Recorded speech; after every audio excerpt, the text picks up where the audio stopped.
Hello friends, welcome to NEET Edu Junction official YouTube channel. दोस्तों, आज की इस वीडियो में कुछ नए अपडेट्स के साथ हाजिर हुए हैं और अपडेट है नीट पीजी 2025 काउंसलिंग से रिलेटेड। जी हाँ दोस्तों, आज की इस वीडियो में बेसिकली हम देखेंगे कि एमसीसी काउंसलिंग की क्या अपडेट है अभी फ़िलहाल, और साथ ही साथ दो स्टेट्स की काउंसलिंग पे भी डिस्कशन करेंगे जो बहुत ही इंपॉर्टेंट रोल प्ले करती है नीट पीजी 2025 काउंसलिंग में।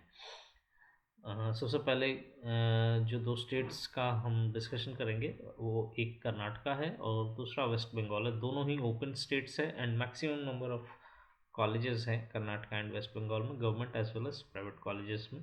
दोनों की एकेडमिक्स की अगर बात करें तो एकेडमिक्स भी काफ़ी अच्छी है। फीस दोनों की डिफरेंट है। कर्नाटका स्टेट की फ़ीस थोड़ी कंपेयर किया जाए वेस्ट बंगाल से तो थोड़ी सी ज़्यादा है, और वेस्ट बंगाल की फ़ीस थोड़ी कम रहती है। तो ये सारी चीज़ें हैं इन दो स्टेट्स में। तो दोनों स्टेट्स काउंसलिंग की क्या अभी अपडेट है उस पर बात करेंगे, और साथ ही साथ एमसीसी की क्या अपडेट है उस पर भी बात करेंगे। तो जो चैनल पर न्यू है, जो वीडियो पहली बार देख रहे हैं, वो चैनल को सब्सक्राइब कर ले, बेल आइकन बेल नोटिफिकेशन पे क्लिक कर दे ताकि उनको ऐसे इंटरेस्टिंग अपडेट्स ऑन टाइम मिलती रहे। साथ ही साथ किसी भी तरह की हेल्प, जानकारी, गाइडेंस के लिए स्क्रीन पर दिए गए नंबर पर कॉल करें। तो सबसे पहले बात करते हैं एमसीसी काउंसलिंग की। तो एमसीसी की जो चॉइस लॉकिंग की जो फैसिलिटी है वो 27 ऑफ जनवरी से स्टार्ट हो जाएगी।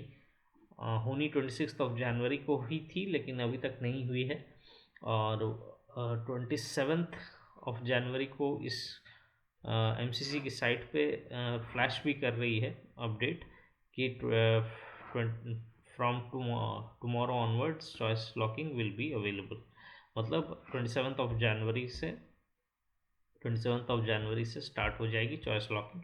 तो कभी भी चॉइस लॉकिंग की फैसिलिटी पब्लिश हो सकती है, ओपन हो सकती है एमसीसी काउंसलिंग में। तो जिन स्टूडेंट्स ने रजिस्ट्रेशन की है, चॉइस फिलिंग की है, वो अपने चॉइसेस अब लॉक कर सकते हैं। और उसके बाद दो दो से 3 दिन तक चॉइस लॉकिंग की फैसिलिटी रहेगी। उसके बाद फिर रिज़ल्ट की प्रोसेसिंग होगी। तो ये हो गई एमसीसी की अपडेट। अब बात करते हैं कर्नाटका और वेस्ट बंगाल, ये दो इम्पॉर्टेंट स्टेट्स में क्या अभी काउंसलिंग की प्रोग्रेस है, क्या उनमें अपडेट्स हैं। तो सबसे पहले कर्नाटका की जो वेबसाइट है उस पर एक नोटिस आई है, काफ़ी दिन पहले ही आई थी, उस पर नज़र डालते हैं। तो ये बेसिकली 17 ऑफ जनवरी को नोटिस आई थी। इस नोटिस में ये लिखा हुआ है कि जो जिन स्टूडेंट्स को एलिजिबिलिटी मिली है, जनरल कैटेगरी को 7th percentile and SC ST OBC को 0 परसेंटाइल, और जो कर्नाटका स्टेट काउंसिलिंग में पार्टिसिपेट करना चाहते हैं वो रजिस्ट्रेशन 18 जनवरी से 26 जनवरी के बीच में कर ले। उसके बाद जो उनकी डॉक्यूमेंट्स है और उन्हें वो फिज़िकली आके वेरिफिकेशन और ओरिजिनल डॉक्यूमेंट सबमिट करनी पड़ेगी कि ये कर्नाटका एग्जामिनेशन अथॉरिटी की जो ऑफिस है मालेश्वर में, बेंगलोर में, वहाँ पे। साथ ही साथ एक बहुत ही इम्पोर्टेंट चीज़ लिखी है कि 3rd राउंड के बाद जो रजिस्ट्रेशन है वो दोबारा नहीं खुलेगी। मतलब 3rd राउंड में आपने रजिस्ट्रेशन कर दी, उसके बाद स्टे वैकेंसी राउंड के लिए, या अगर स्टे वैकेंसी के बाद अगर स्पेशल स्टे भी होती है तो उसके लिए रजिस्ट्रेशन ये ओपन नहीं करेंगे।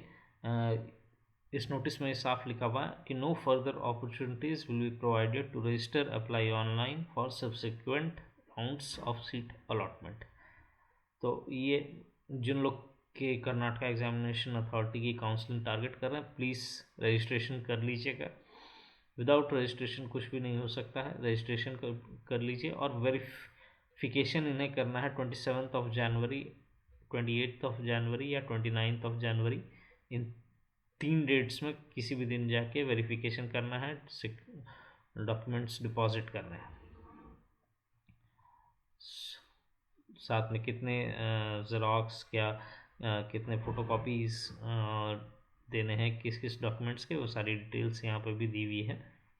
And PG NEET 2025 score card, identity card, तो ये सारी डॉक्यूमेंट्स की फ़ोटोकॉपीज़ एप्लीकेशन फॉर्म के साथ ले जानी है। तो ये इनकी नोटिस है, यानी कि आपको वेरिफिकेशन स्टार्ट हो जाएगी 27 जनवरी से। आप ओरिजिनल डॉक्यूमेंट्स सबमिट करनी होगी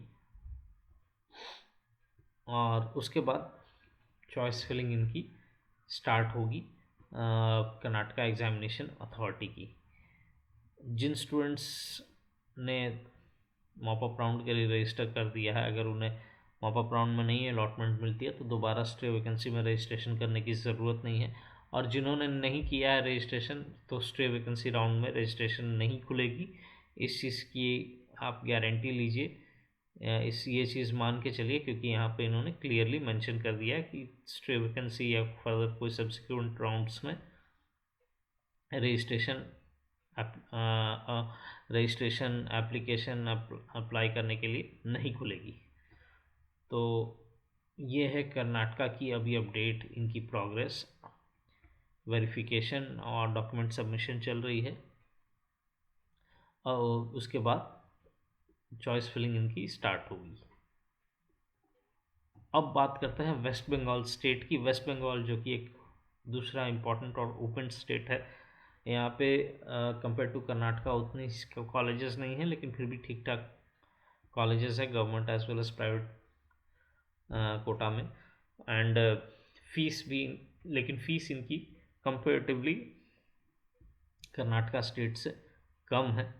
और इनकी जो काउंसलिंग शेड्यूल है थर्ड राउंड की, वो ऐसी है कि रजिस्ट्रेशन इनकी 27 से खुलेगी और 29 तक रहेगी। ऑनलाइन फ़ीस पेमेंट भी 27 से स्टार्ट होगी एंड 29 तक चलेगी।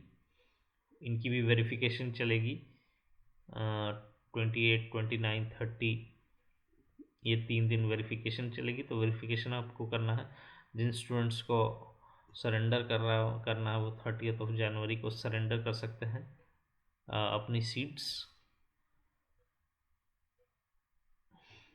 जिन्हें उसके बाद फिर वेरीफाइड कैंडिडेट्स की लिस्ट पब्लिश होगी और फिर 2 फरवरी से चॉइस फिलिंग स्टार्ट होगी 4 फरवरी तक। रिज़ल्ट 10 फरवरी को आएगी और उसके बाद रिपोर्टिंग 11, 12, 13 फरवरी रहेगी इनकी। तो ये है इनकी प्रोग्रेस, इनकी शेड्यूल, इनकी अपडेट वेस्ट बंगाल स्टेट की। तो जिन स्टूडेंट्स को लग रहा है कि एमसीसी में उन्हें नहीं मिलेगी और जो कर्नाटका या वेस्ट बंगाल टारगेट कर रहे हैं, तो वो ज़रूर अपनी रजिस्ट्रेशन वेरिफिकेशन सारी कंप्लीट कर ले प्रोसेस, तभी वो चॉइस फिलिंग कर पाएंगे। और मैं इसलिए इन दो स्टेट्स की इम्पोर्टेंस बता रहा हूँ, क्योंकि इसके अलावा जो बाकी स्टेट्स हैं उनमें बहुत कम कॉलेजेस हैं। बिहार एक ऐसा स्टेट है जिसमें कुछ कॉलेजेस हैं, राजस्थान एक ऐसा स्टेट है जिसमें भी कुछ कॉलेजेस हैं। Apart from Karnataka and West Bengal, Rajasthan तीसरा इम्पोर्टेंट स्टेट है नीट पीजी काउंसलिंग के नज़रिए से देखिए तो। और यहाँ पे कर्नाटका और वेस्ट बंगाल में 2 ऐसे कोटा हैं जो इंडियन स्टूडेंट्स के लिए है हाई फीस कोटा। एक यहाँ पे मैनेजमेंट कोटा है वेस्ट बंगाल में, और कर्नाटका में अदर्स कोटा है अपार्ट फ्रॉम एनआरआई कोटा। तो इसके अलावा राजस्थान में भी मैनेजमेंट कोटा है, लेकिन मैक्सिमम जो फोकस रहती है स्टूडेंट्स की वो या तो कर्नाटका में रहती है या वेस्ट बंगाल में रहती है। राजस्थान में भी है, लेकिन राजस्थान मोस्टली ऑफलाइन रहती है उनकी काउंसलिंग थर्ड राउंड की। एंड इसके अलावा साउथ में कुछ स्टेट्स और हैं, जैसे आंध्र प्रदेश, तेलंगाना है, इनमें भी काउंसलिंग में कॉलेजेस हैं काफ़ी, लेकिन बहुत ज़्यादा सीट्स अवेलेबल नहीं रहते हैं। और एकेडमिक्स के पॉइंट ऑफ व्यू से भी देखिए तो कोई बहुत ख़ास नहीं है आंध्र प्रदेश एंड तेलंगाना में, जो कि दो ओपन स्टेट्स हैं। और एकेडमिक्स के पॉइंट ऑफ व्यू से कर्नाटका और वेस्ट बंगाल देखिए तो काफ़ी अच्छी प्रायोरिटी मिलती है इन्हें। तो इस वीडियो में दोस्तों इतनी अपडेट्स, अगले वीडियो में कुछ और न्यू अपडेट्स के साथ हाजिर होंगे। वीडियो इन्फॉर्मेटिव, हेल्पफुल और अच्छा लगा तो वीडियो को लाइक करें, शेयर करें, चैनल को सब्सक्राइब करें, बेल आइकन, बेल नोटिफिकेशन को क्लिक करें। किसी भी फर्दर जानकारी, गाइडेंस के लिए स्क्रीन पर दिए गए नंबर पर कॉल करें या डिस्क्रिप्शन बॉक्स में दिए गए नंबर पर व्हाट्सएप करें, हमसे कांटेक्ट करें। कोई भी जानकारी हो, कोई भी हेल्प चाहिए, फीस नेगोशिएशन, बॉन्ड, कुछ भी, किसी भी चीज़ के बारे में इंफॉर्मेशन चाहिए, हेल्प चाहिए, तो आप हमसे इन नंबर्स पे कांटेक्ट कर सकते हैं। Thank you.